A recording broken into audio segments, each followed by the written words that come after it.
I'll guide you through how to set up and use one Verizon phone number on your smartwatch and multiple devices without paying for a second separate line. If you're ready, click the like button. Let's get started.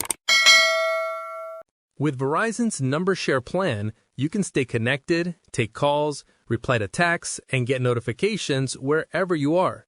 First, ensure your compatible smartphone and smartwatch are powered on and near each other to establish a connection.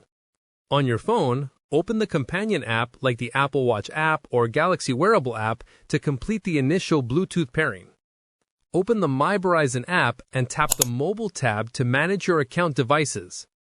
From the Devices section, tap your main mobile number, which is the host line you want to share. Navigate to Device Management and tap Manage Number Share to begin assigning the shared line. Locate your newly paired smartwatch and tap Convert to Number Share to digitally link its eSIM to your phone number. Review the information and tap Continue to confirm the monthly plan cost.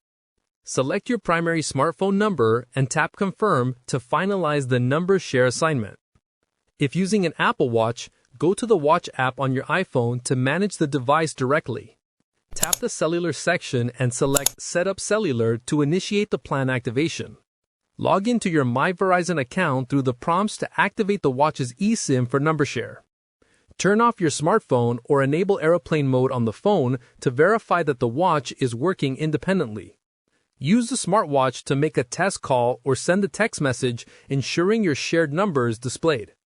If you have any queries or input, comment below and I'll respond.